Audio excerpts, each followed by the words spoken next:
Oi, gente! Hoje nós viemos aqui para finalizarmos o nosso projeto de apresentações e aulas sobre patologias do sistema auditivo e achados audiológicos.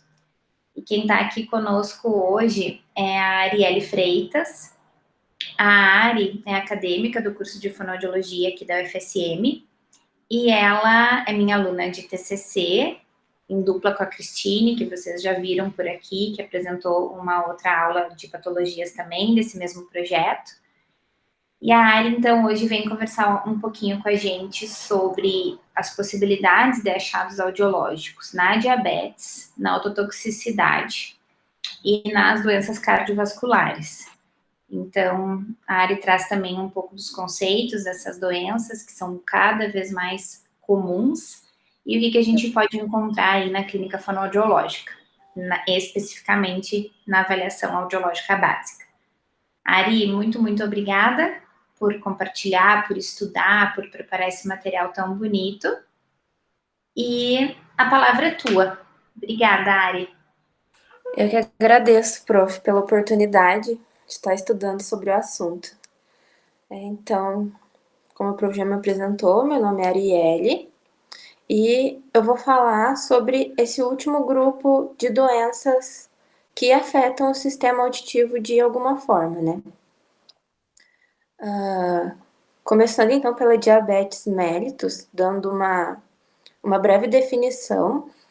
Diabetes mellitus é o nome dado ao grupo de doenças que é relacionadas a uma dificuldade que o organismo possui para controlar os níveis de glicose no sangue, mantendo esses níveis sempre acima do normal.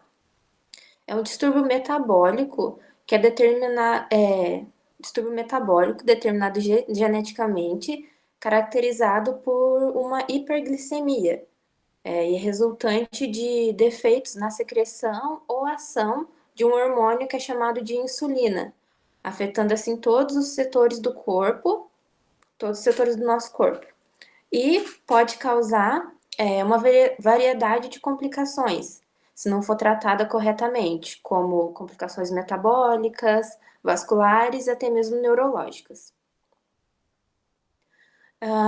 Os principais tipos de diabetes mellitus são o tipo 1 e o tipo 2. No tipo 1, ocorre a destruição autoimune das células do pâncreas, o que leva a uma inabilidade desse órgão de produzir a insulina, fazendo com que o paciente ele necessite de injeções desse hormônio para controlar a doença. Já o tipo 2, ela é caracterizada por uma desordem na ação ou na secreção desse hormônio. Então, o controle da diabetes mellitus tipo 2, ele geralmente é feito através de mudanças na dieta, na realização de exercício físico, podendo ter ou não um uso concomitante de medicamentos, que podem ser orais ou até mesmo a insulina. Estima-se que 1 a cada 11 indivíduos no mundo possui diabetes, sendo que o Brasil é o quarto país em número de pessoas afetadas entre 20 e 79 anos, sendo que a diabetes mellitus tipo 2 é a mais comum, apresentando aproximadamente 90% de todos os casos da doença, acometendo principalmente os indivíduos de meia idade, idosos, mas também existe uma grande quantidade de jovens que possuem essa doença. As complicações gerais da diabetes, né, resultado dessa redução na produção da insulina ou no seu mau funcionamento é o acúmulo da glicose no sangue. Quando o paciente ele se alimenta, ele recebe uma carga de glicose que vem a partir da digestão desses alimentos e da quebra dessa molécula de glicose. No entanto, quando esse indivíduo ele possui diabetes, ele não consegue captar essa glicose, o que faz com que esses níveis glicêmicos no corpo fiquem elevados constantemente. Essa glicemia elevada, ela é conhecida como hiperglicemia e pode provocar dois grandes problemas, né? que a curto prazo seria a falta de glicose nas células do corpo, que necessitam dessa molécula para poderem funcionar, já que é através dela que as células obtêm energia para trabalhar. E a longo prazo, após anos da doença, se ela não for tratada ou controlada corretamente, podem acontecer complicações metabólicas, neurológicas e vasculares. Agora sim, relacionando essa doença a manifestações audiológicas, segundo estudos, não existe um consenso sobre as alterações que a diabetes poderia causar, nem sobre um padrão audiológico desses pacientes, já que a audição deles depende de vários fatores, como, por exemplo, se essa pessoa faz um tratamento adequado para a doença, se ela controla ela corretamente, se mudou seus hábitos de vida e até mesmo o tempo de diagnóstico. Vários estudos na área foram realizados, porém ainda existe necessidade de mais estudos para comprovar a relação da diabetes com as manifestações audiológicas, né? Mas durante a pesquisa que eu fiz para montar a aula, um estudo realizado por Diniz e colaboradores em pacientes portadores de diabetes mellitus observou alterações na membrana basal dos capilares da estria vascular e na membrana basilar da cóclea desses pacientes. Essas alterações, elas davam origem ao que a gente chama de microangiopatia diabética, que foi um dos aspectos morfológicos mais constantes da diabetes mellitus nesses pacientes estudados, provocando espessamento dessas membranas, então. Essa angiopatia, essa microangiopatia, quando ocorria de maneira direta, interferia no suprimento para a cóclea, pela redução do transporte através das paredes dos capilares, que agora estavam espessadas. Já de maneira indireta, ela ocasionava a redução do lumen dos vasos dos capilares, podendo afetar também a artéria auditiva interna, comprometendo o fluxo sanguíneo para a cóclea, e ainda ela poderia causar a desmielinização do nervo auditivo, levando a uma neuropatia diabética, sendo que essa desmielinização poderia ser uma lesão inicial do diabetes mellitus, podendo ocorrer antes mesmo de uma alteração no audiograma desses pacientes. Outro estudo também apontou a diabetes como causa de distúrbios vestibulares. Como a fisiologia da orelha interna ela é muito sensível a qualquer variação de glicose ou de pressão, né, nesse caso de glicose, essa alteração nos níveis causada pela diabetes acarretaria num mau funcionamento dessa estrutura, o que torna os indivíduos com essa doença mais suscetíveis a desenvolverem disfunções vestibulares. E nesse mesmo estudo, a diabetes também foi apontada como uma possível causa da perda auditiva súbita. No entanto, com relação a essa última alteração ideológica, os autores até relataram que mais estudos precisam ser feitos nessa área.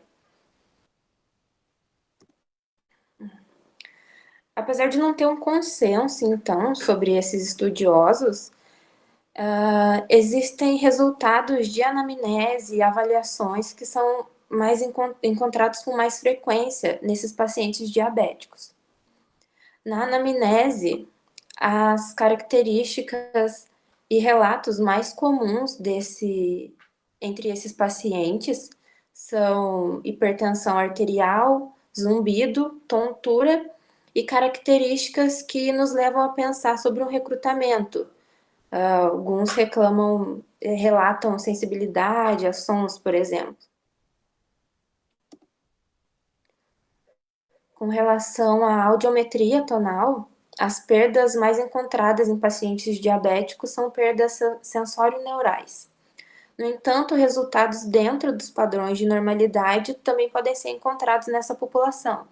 Isso vai de encontro à minha afirmação anterior, sobre o fato de que não conseguirem definir com certeza um padrão audiológico para esses pacientes, por conta dessas diversas influências além da diabetes que a via auditiva dessa pessoa pode sofrer, como por exemplo, exposição ao ruído, presença de outras doenças que podem influenciar a audição, a idade do paciente, entre outros.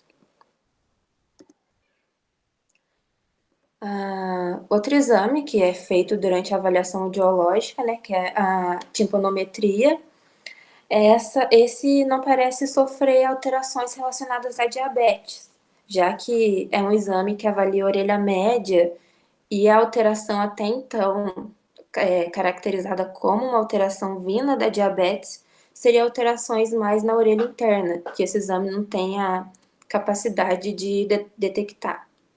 Mas, com relação a emissões otoacústicas, alguns pacientes podem apresentar alterações, apesar de resultados normais também serem encontrados nessa população. Mas quando, por exemplo, um paciente apresenta uma alteração numa emissão com o resultado da audiometria normal, isso pode nos ajudar a prever a instalação de uma perda auditiva, né? Já que essa avaliação, já que esse exame, ele avalia as células ciliadas externas da cóclea.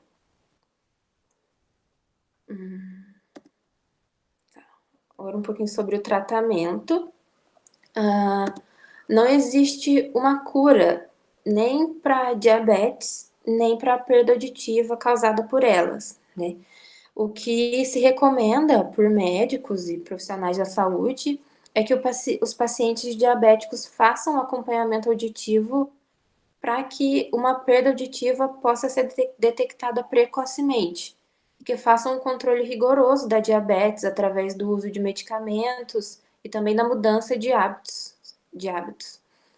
E mais específico da audição, né, caso alguma alteração fosse encontrada, seria a realização de terapia fonoaudiológica e protetização, se for necessário.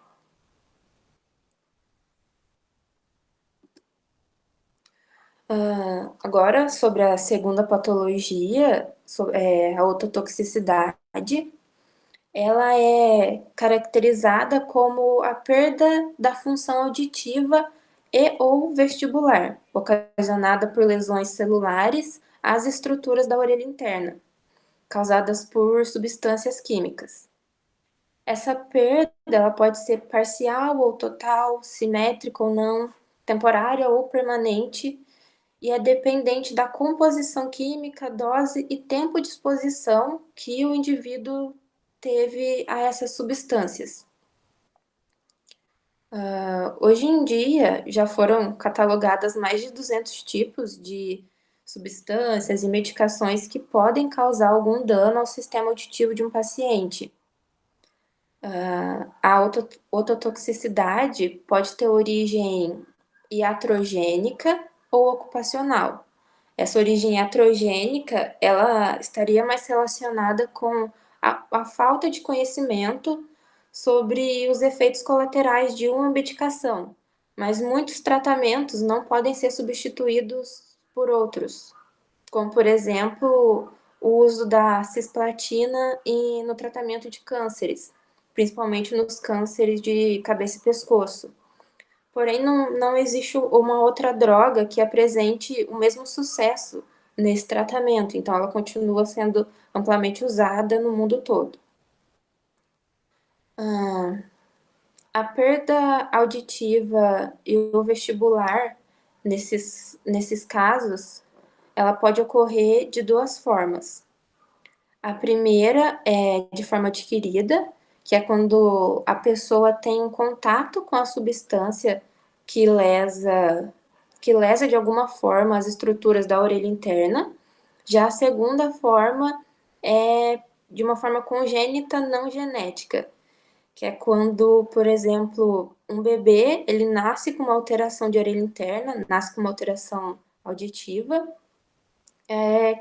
onde não há nenhuma explicação genética para ela. E se tem conhecimento de que a mãe, durante o período gestacional, por algum motivo, teve contato ou fez uso de alguma substância ototóxica. Existem alguns fatores que podem agravar os sintomas da utilização dessas drogas ototóxicas. Então, além do efeito da própria substância, o nível da droga no sangue do paciente, o aumento das doses diárias, exposição contínua a essa droga, insuficiência renal, que dificultaria a excreção desse medicamento pelo corpo, um uso concomitante de várias drogas ototóxicas, idade, condição clínica e nutricional do paciente, alteração prévia de orelha interna, exposição prévia ao ruído e radioterapia são alguns dos fatores que podem agravar esses sintomas relatados pelos pacientes. Algumas substâncias ou medicações ototóxicas, elas apresentam uma preferência por algum local específico na orelha interna. E a gente pode dividir essas substâncias em dois grandes grupos. O primeiro grupo seria de substâncias vestibulotóxicas, que o predomínio da lesão seria no sistema vestibular, e o segundo grupo é o das substâncias cocleotóxicas, que o predomínio da lesão seria nas estruturas da cóclea. Para exemplificar um pouquinho, eu resolvi detalhar alguns agentes ototóxicos que podem ser encontrados no dia a dia de um tratamento ou no ambiente de trabalho de algumas pessoas. Eu não trouxe todos, porque são muitos, mas trouxe os mais comuns. Os primeiros, então, o primeiro são os antibióticos aminoglicosídeos. Eles geralmente são utilizados a curto prazo no tratamento de infecções graves, que podem incluir infecções articulares, intraabdominais, do trato respiratório, causadas por bactérias. A ototoxicidade desse medicamento ocorre tanto na cóclea quanto no aparelho vestibular em graus variados. Segundo a literatura, a toxicidade dos aminoglicosídeos varia entre 2% a 25%. De acordo com Oliveira e Bernal, essa prevalência ela depende das subclasses desses medicamentos, mas a suspensão do uso dessa medicação, assim que surgisse a primeira alteração audiológica, poderia parar a evolução dela, né? Poderia parar esses sintomas de minimizar a intensidade dessas alterações. A fisiopatologia, então, das alterações causadas por esse tipo de medicamento, ela está relacionada ao acúmulo dessas substâncias na orelha interna. O que se sabe até o momento é que a droga entra rapidamente na orelha interna e se acumula na perilinfa e na endolinfa, mas em uma concentração bem menor do que existe no sangue. Sabe-se também que não há uma correlação entre a quantidade da substância no corpo do paciente e o grau da lesão, mas cabe salientar que esse medicamento ele pode permanecer na orelha interna por aproximadamente até 6 meses após a sua administração, o que poderia explicar a suscetibilidade dos pacientes tratados previamente com esse medicamento a terem alguma alteração aditiva após esse tratamento. A hipótese mais aceita sobre o mecanismo de toxicidade dessa substância seria que a droga ela está relacionada com a formação de radicais livres, que são moléculas extremamente prejudiciais para células cocleares, causando a destruição delas. As recomendações aos pacientes que fazem uso desse medicamento é que eles realizem exames auditivos no início do tratamento e pelo menos 2 vezes por semana, durante a administração dessa medicação. E após o término, no mínimo 1 vez por mês, pelos próximos 6 meses, para que seja possível o monitoramento da situação auditiva desse paciente. Agora, com relação a agentes quimioterápicos, eu resolvi trazer de uma forma mais específica algumas informações sobre a cisplatina, já que é um quimioterápico usado amplamente em todo o mundo no tratamento de vários tipos de tumores, tanto em adultos quanto em crianças. Devido à alta eficácia desse medicamento, ele é usado principalmente nos tumores de cabeça e pescoço, pulmões, ovários e bexiga. Mas apesar dessa eficácia, ao contrário dos antibióticos, mesmo com a interrupção dele, o efeito cocleotóxico da cisplatina não pode ser bloqueado. Esse efeito ele pode ocorrer em horas ou dias após a administração e ele continua. Parar o tratamento com a cisplatina não garante que o paciente não vá ter uma alteração auditiva. Mas os efeitos colaterais dessa droga dependem da sensibilidade individual do paciente ao medicamento, das condições clínicas e da dose dessa medicação.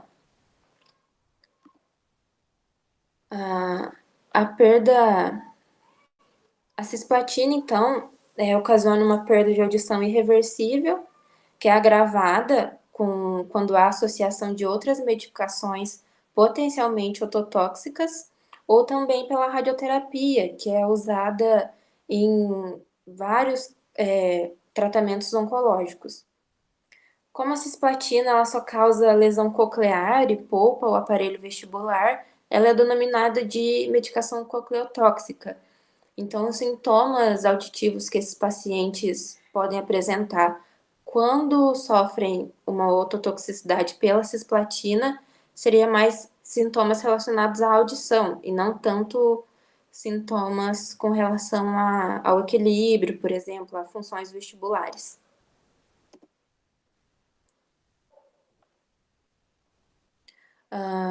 Agora, sobre a ototoxicidade no ambiente de trabalho,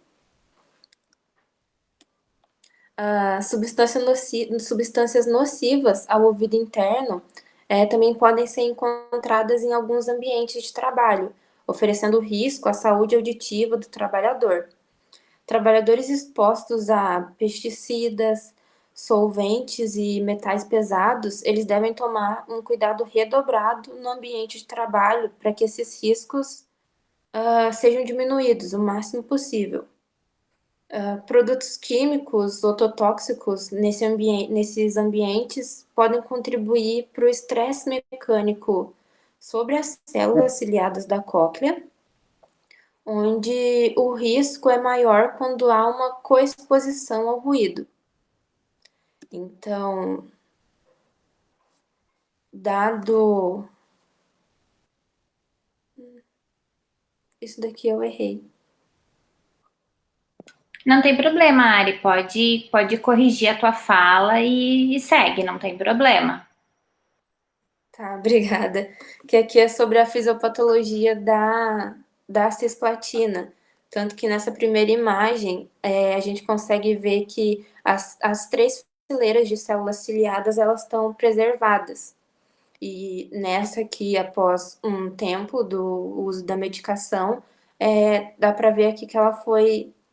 Essas 2 fileiras aqui, ó, quase que não existem mais. Então, a condição auditiva desse paciente já pode estar bem alterada. Aqui.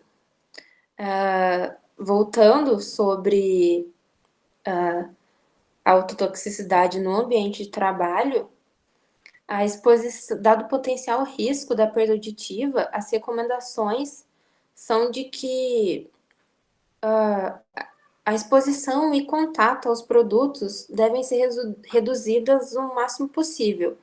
E em ambientes onde a exposição ao ruído não pode ser evitada, o nível de ruído ele deve se manter abaixo dos 85 dBs. E todo funcionário ele deve fazer uso de EPIs para terem toda a proteção possível nesse ambiente.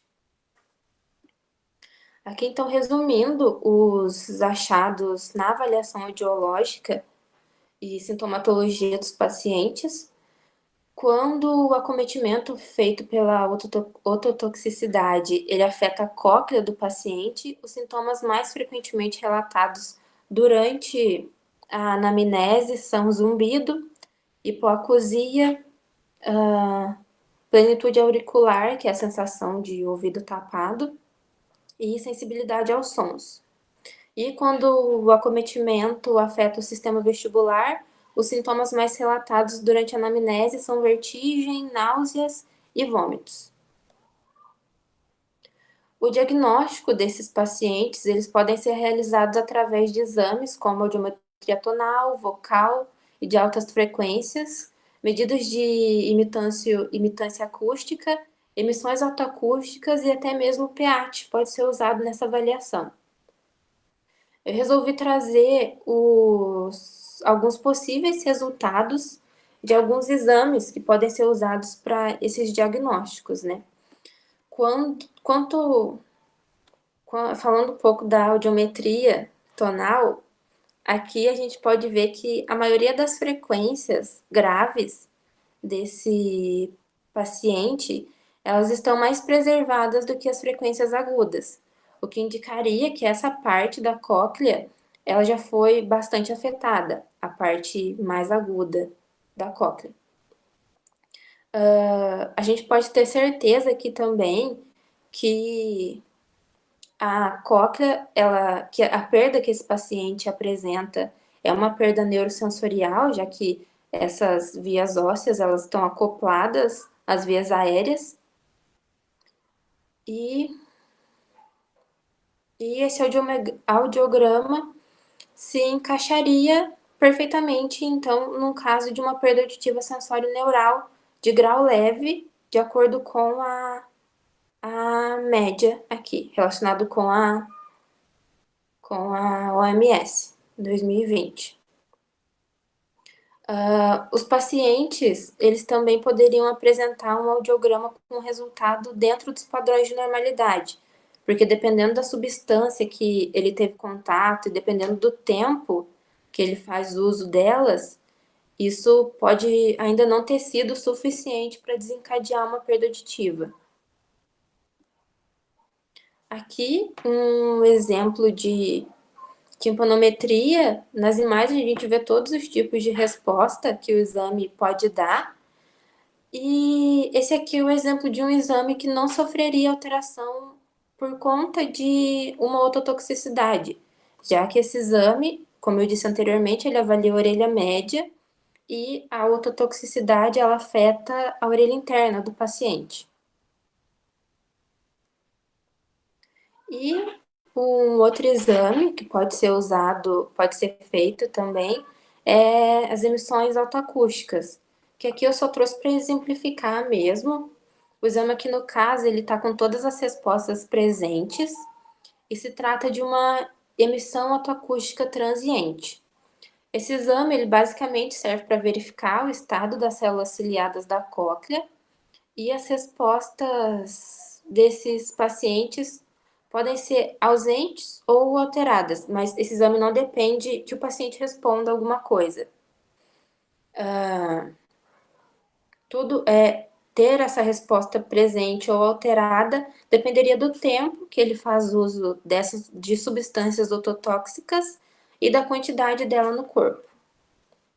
Esse exame aqui, no caso, ele seria muito interessante de ser feito em todos os pacientes que têm contato com essas substâncias, porque ele pode prever uma alteração coclear antes mesmo que desse paciente apresentar alguma queixa com relação à audição. Então, ele serviria como um alerta para se iniciar o uso de medicamentos autoprotetores, por exemplo, ou para finalizar o uso da medicação, quando é feito o uso dos antibióticos, por exemplo. A perda auditiva por ototoxicidade, ela pode ocorrer de duas formas. A primeira forma seria a deficiência auditiva congênita de origem não genética. Esse tipo de deficiência auditiva está relacionada a ototoxicidades no período gestacional. E os ototóxicos eles podem prejudicar a audição do bebê quando a mãe ingere essa substância durante o período gestacional. Por esse motivo, é muito importante que, caso a mãe precise passar por algum tipo de tratamento durante esse período, é importante que ela avise o médico sobre a sua condição, para que ele possa pensar em uma intervenção que não ofereça riscos ao bebê. O padrão audiológico geral dos bebês expostos a essas substâncias é de uma lesão coclear bilateral simétrica ou podendo ser unilateral, mas o mais encontrado são lesões bilaterais. A perda auditiva dessa população ela tem início rápido logo após a gravidez, o nascimento, e ela é progressiva. E o grau dessa perda auditiva dependeria da concentração de ototóxicos que foram utilizados pela mãe. O outro tipo de deficiência auditiva seria a deficiência auditiva adquirida, né? Que é uma lesão na orelha interna, onde o paciente desencadeia ela pela ingestão de ototóxicos em qualquer estágio da vida. Existem alguns fatores que são denominados fatores de risco, são denominados fatores de risco que podem estar relacionados com a ototoxicidade de algumas drogas em alguns indivíduos, ou seja, algumas pessoas elas podem estar mais predispostas a alterações do que outras.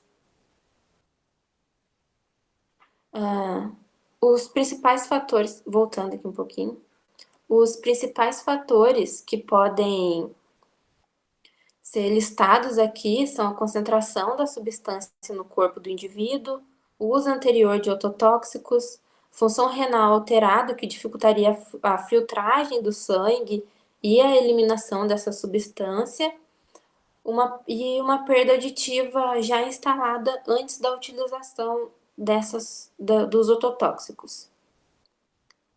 O padrão audiológico desses indivíduos é de uma perda auditiva sensório-neural, bilateral, que pode ser temporária ou permanente, dependendo do tipo de substância que ele fez uso. Essa perda atingiria preferencialmente frequências mais altas, mas ela poderia também evoluir para outras frequências. O tratamento da ototoxicidade, ele não existe um tratamento específico para esses casos. A interrupção da administração da droga ototóxica pode ser usada nos casos em que a interrupção da mesma não traga consequências piores do que os efeitos da ototoxicidade.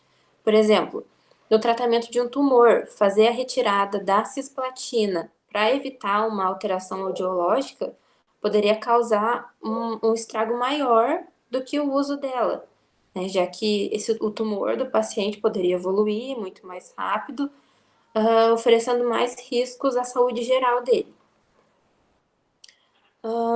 O monitoramento auditivo durante a administração dessas substâncias é imprescindível e é recomendado até mesmo pela Academia Americana de Audiologia, a fim de permitir a detecção e possível prevenção da perda auditiva. E também, caso ela se instale, permitir a reabilitação da audição desse paciente. Esse monitoramento ele pode ser feito através de testes, como as emissões autoacústicas ou audiometrias de altas frequências, para poder, a fim de prever a possível instalação de uma perda auditiva antes que ela chegue até as frequências relacionadas à fala. Que aí, nesse momento, o paciente começaria a apresentar queixas de não entender pessoas, por exemplo. Agora, sobre a última patologia, né, as doenças cardiovasculares.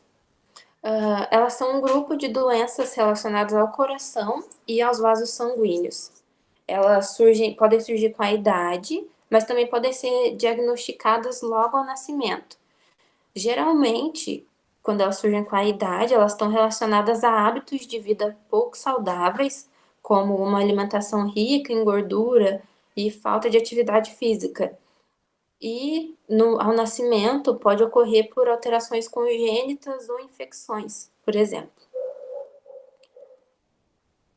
Os fatores de risco relacionados a essas doenças são denominados fatores de risco comportamentais,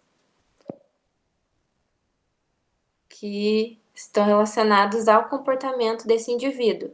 Então, se ele possui uma dieta inadequada, rica em gordura e açúcares, se ele é sedentário, faz uso de tabaco e uso nocivo de álcool, ele poderia estar mais propenso a desenvolver essas doenças. Na grande maioria esses fatores de risco comportamentais, eles podem se manifestar nos indivíduos por meio de pressão arterial elevada, glicemia alta, sobrepeso e obesidade. Na grande maioria das vezes, não há sintomas de doenças subjacentes dos vasos sanguíneos. E quando a pessoa não faz um acompanhamento regular da saúde geral dela, fica mais difícil ela perceber que está acontecendo alguma alteração, que seja mais preocupante do que um aumento de peso, por exemplo. Quando ocorre alterações pequenas nessa pressão, talvez a pessoa nem note. Então, geralmente, um ataque cardíaco ou acidente vascular é o primeiro aviso que esse paciente tem sobre uma doença cardiovascular. Os sintomas, então, de um ataque cardíaco, eles podem incluir dor ou desconforto no centro do peito, nos braços, ombro esquerdo, cotovelos, mandíbula ou costas. E algumas pessoas também podem apresentar dificuldade para respirar ou falta de ar, sensação de enjoo ou vômito, sensação de desmaio ou tontura e suor frio e palidez. Dentre todas as características... Não, eu errei de novo. Dentre todas as doenças cardiovasculares que existem, eu fiz uma pesquisa e resolvi trazer algumas que são consideradas mais comuns, por aparecerem mais frequentemente na população. Começando pela hipertensão, então, ela é caracterizada pelo aumento da pressão arterial, o que pode influenciar negativamente no funcionamento do coração. Essa condição ela pode acontecer devido ao envelhecimento, ao sedentarismo, aumento de peso ou consumo excessivo de sal, mas também pode ocorrer em decorrência de outras situações, como, por exemplo, diabetes ou doenças renais. Geralmente, o aumento da pressão arterial não apresenta sintomas, mas quando apresenta, eles podem ser desde uma dor de cabeça até uma alteração de visão e tontura. A segunda doença que eu resolvi trazer é o infarto agudo do miocárdio, que ele acontece devido a uma interrupção do fluxo sanguíneo para o coração. Na maioria das vezes, ele está relacionado ao acúmulo de gordura nas artérias do coração, e o sintoma mais característico do infarto é uma dor intensa no peito que pode irradiar para o braço, e podendo também aparecer tontura, suor frio e mal-estar. A terceira seria a insuficiência cardíaca, que ela é mais comum em pessoas que possuem pressão alta, o que pode levar ao enfraquecimento do músculo cardíaco e, consequentemente, a dificuldade no bombeamento de sangue para o corpo. Os principais sintomas associados à insuficiência cardíaca são cansaço progressivo, inchaço nas pernas e pés, tosse seca à noite e falta de ar. A outra é a cardiomiopatia congênita, que são aquelas em que o coração ele sofre alterações durante o processo de desenvolvimento, ainda durante a gestação, que pode resultar em alterações na função desse órgão, que já nascem com o bebê. Essas cardiopatias podem ser identificadas ainda no útero por meio do ultrassom e do ecocardiograma. Elas podem ser leves ou graves.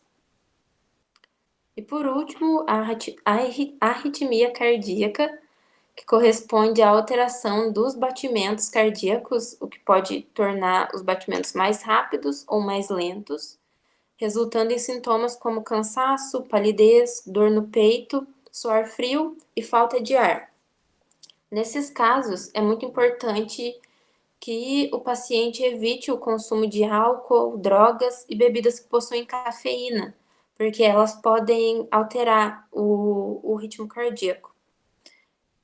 É recomendado também que indivíduos com essa comorbidade pratiquem atividades físicas regularmente e passem a ter uma alimentação balanceada, não só relacionada à arritmia, né, a todas as doenças cardíacas. Agora, sendo mais específica a audição, aqui novamente os estudos eles não batem um martelo para dizer qual o padrão audiológico desses pacientes. Mas a gente sabe que as doenças cardiovasculares elas são prejudiciais por si só. Como eu disse anteriormente, as consequências desse grupo de doença não afetam somente o coração, mas o organismo como um todo. Tentando relacionar com a perda auditiva, a gente sabe que a cóclea ela é um órgão ricamente vascularizado e com células extremamente sensíveis a qualquer alteração no suprimento sanguíneo, o que pode acarretar a falta desse suprimento, então, qualquer alteração nele pode acarretar em alterações importantes no funcionamento desse órgão. O sangue, ele é responsável por levar nutrientes e possibilitar o bom funcionamento de cada célula do corpo humano. Dessa forma, ele representa um importante papel no metabolismo, incluindo as interações que acontecem dentro da cóclea. As doenças cardiovasculares, elas acometem a circulação na orelha interna, por reduzirem o fluxo sanguíneo para esse local. E, em consequência, elas diminuem também a disponibilidade de oxigênio e nutrientes para as células desse órgão, que são destinados para a manutenção dele, né? O que gera essa alteração. Então, voltando um pouquinho, é necessário estabelecer um raciocínio clínico de que uma queixa auditiva ela pode estar relacionada a problemas sistêmicos. E como nem sempre o paciente vem para o atendimento com um diagnóstico prévio de todos os médicos possíveis, fazer uma triagem ampla de todos os pacientes que aparecem para a gente é uma coisa que é imprescindível para nós como fonoaudiólogos, né? Para que qualquer mau funcionamento no corpo desse paciente que seja relacionado à alteração possa ser identificado. Eu achei bem interessante aqui trazer esse estudo que fazia uma revisão de literatura que falava da influência da saúde cardiovascular e da audição periférica e central nos adultos. Novamente, ele disse que é preciso mais estudos sobre o tipo de perda que essas alterações apresentariam, mas devido à prática clínica e os artigos que foram revisados nesse trabalho, que a alteração que foi mais encontrada em pacientes cardiovasculares seria a perda sensório-neural, que não tem grau ou configuração definido, mas que podem existir além dos sintomas auditivos, sintomas vestibulares, por conta dessa alteração na vascularização e pressão que afetaria a cóclea como um todo, tanto sua parte vestibular quanto a parte auditiva. Para finalizar essa parte, falando um pouquinho da prevenção dessas doenças, é extremamente importante que o indivíduo ele pratique exercícios físicos, que ele tenha uma alimentação saudável, faça exames de rotina e que na presença de qualquer sintoma, de qualquer alteração que ele sinta, que ele procure um médico, porque é com esse profissional que ele vai conseguir fazer uns exames mais completos, mais complexos para saber da condição cardíaca dele, e é esse profissional também que vai poder encaminhar esse paciente para outros profissionais, para poder darem a ele um atendimento mais completo, mais específico. Agora, sobre os casos, eu resolvi trazer dois que não são muito longos, mas servem mais para a gente refletir um pouco sobre os assuntos que eu trouxe nessa aula. O primeiro caso, eu trouxe aqui a anamnese, paciente, deixa eu mudar aqui a câmera. Um paciente de 35 anos, ele foi encaminhado pelo otorrinolaringologista para atendimento fonoaudiológico para poder realizar a avaliação audiológica. A queixa que ele apresentava de dificuldades auditivas que vinham piorando ao longo do tempo. Na anamnese, ele apresentou queixas quanto à sensibilidade auditiva, dificuldade de entender o que as pessoas estão falando em ambientes ruidosos e zumbido.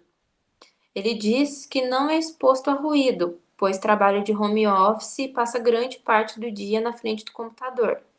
Relata que não pratica atividades físicas com frequência, pois seu trabalho acaba exigindo muito da sua energia durante o dia. Diz que bebe bastante café, cerca de 8 xícaras por dia, e que não consome muitos alimentos saudáveis. Ele prefere a facilidade dos fast foods, mas que come salada quando a esposa obriga. Relata também que nunca foi exposto ou fez uso de alguma substância ototóxica. Então aqui a gente já exclui uma possível causa dessa alteração audiológica dele. E que nunca teve nenhuma alteração auditiva anterior. Diz também que seus sintomas começaram a aparecer há cerca de 8 meses, mas que no início não incomodavam muito. Ele foi diagnosticado com diabetes há aproximadamente 1 ano, mas não faz tratamento para a doença. Procurou um médico otorrino porque os sintomas auditivos tinham piorado e começaram a incomodar bastante ele. Então, aqui, na avaliação audiológica, né, os possíveis resultados dos exames que podem ser feitos. A inspeção do meato seria sem particularidades, porque ele não trouxe nenhuma queixa que estaria relacionada a uma alteração de orelha média. O audiograma dele, aqui como tá, ele é bem característico de uma perda sensório-neural. Aqui nesse caso, de acordo com a média, é uma perda de grau moderado, tanto na orelha esquerda quanto na orelha direita. o IPRF desse paciente estaria por volta de 80 dBs, o que indicaria que ele teria uma dificuldade leve em entender o que as pessoas falam, né? O que casa com o que ele trouxe na anamnese. E os reflexos estariam presentes, indicando recrutamento, o que também casa com a queixa que ele trouxe de sensibilidade e timpanometria tipo A, que novamente acompanha o audiograma, que não traz nenhuma alteração condutiva. Aqui, timpanometria tipo A e reflexos presentes nas duas orelhas. E aqui eu trouxe algumas perguntas, né? Qual o laudo audiológico desse paciente e por que a piora relativamente rápida e sintomas como zumbido e sensibilidade auditiva? E qual a orientação dar a esse paciente, então? O laudo eu coloquei que seria uma perda auditiva simétrica, do tipo sensório neural, de grau moderado e configuração descendente em ambas as orelhas, OMS 2020. E por que a piora rápida desses sintomas? Seria pela diabetes não tratada, e uma orientação que poderia ser dada a esse paciente seria de procurar um médico para realizar uma nova avaliação e exames de saúde geral, a fim de descobrir qual o melhor tratamento para o seu caso. Qual é a melhor forma dele controlar essa doença, por exemplo. E no caso 2, é bem curtinho, você recebeu um paciente em sua clínica encaminhado por um médico que atualmente está fazendo tratamento para um câncer e que soube através desse médico que haveria a possibilidade de fazer uma proteção da sua audição contra os medicamentos usados no tratamento do câncer. E aqui algumas perguntas, né? O que fazer com esse paciente? Quais orientações passar? E caso ele não apresente uma alteração auditiva nessa avaliação, o paciente necessitaria de um acompanhamento? Respondendo, então, os exames que podem ser feitos é a anamnese audiológica, a avaliação audiológica básica com mitonciometria, logo, reflexos, e um exame que seria ótimo de ser feito nesses pacientes seria emissões autoacústicas, principalmente as produtos de distorção, por serem mais sensíveis do que as emissões transientes para detectar alguma alteração de célula ciliada da cóclea. As orientações para passar seria explicar o diagnóstico, se teve alteração ou não, orientar quanto às alterações que podem ocorrer devido ao uso desses medicamentos ototóxicos. Provavelmente o médico já fez isso, mas não custa nada a gente reforçar, né? Orientar sobre os medicamentos autoprotetores, dizer que não é a gente que receita esse medicamento, mas a gente está lá para fazer o acompanhamento da condição auditiva dele e que é para nos procurar caso surja alguma dúvida ou sintoma mais no decorrer desse tratamento com câncer. E caso ele não apresente alteração auditiva nessa avaliação, o paciente necessita de acompanhamento? E a minha resposta foi sim, né? Até mesmo para a gente monitorar quando que o surgimento de uma perda, né? Para verificar também a eficácia da medicação autoprotetora. A gente faria esse monitoramento com uma emissão, por exemplo, para poder prever quando uma perda auditiva, uma alteração auditiva começasse a se instalar nesse paciente. E aqui uma última pergunta para finalizar: qual a importância de se saber sobre essas patologias que foram tanto as que eu trouxe hoje quanto as que os meus colegas trouxeram nos outros vídeos, nos outros dias? Seria para a gente começar a pensar no paciente como um todo, para não enxergar ele como se fosse só uma orelha que tem uma perda ou não, que tem uma otite ou não, para a gente começar a enxergar ele como alguém que possui hábitos de vida que podem ser saudáveis ou não, e que esses hábitos podem influenciar, sim, na saúde dele. A importância também é para a gente fechar diagnósticos mais fidedignos àquele paciente, para a gente orientar corretamente no seguimento do tratamento, para prestar um atendimento adequado para cada caso e também para a gente se tornar um profissional melhor e mais completo para atender esse paciente o mais amplamente possível. Aqui estão minhas referências. E obrigada. Ari, muito, muito, muito, muito obrigada por essa riqueza de conteúdo, por essa riqueza de apresentação. Foi muito gostoso te ouvir e é muito delícia ver, assim, o quão profissionais vocês vão se tornando e a preocupação com o paciente, a preocupação com o conhecimento, essa prontidão teórica que a gente precisa ter para conseguir levar a clínica com muito mais facilidade, focados no cuidado com o paciente, naquele nosso lema, né? Naquele nosso mantra, de que a gente faz diagnóstico para fazer reabilitação e quanto mais detalhada, bem feita, organizada for o diagnóstico, com certeza a reabilitação vai ser melhor conduzida pelo médico, pelo fonoaudiólogo e por todos os profissionais que precisarem ser envolvidos com esse paciente. Então, Ari, muito, muito, muito obrigada pela tua dedicação, pelo teu carinho com esse conteúdo. Obrigada mesmo. Eu que agradeço, prof, pela oportunidade. Prontinho? Podemos encerrar? Uhum. Então, tá bom. Obrigada.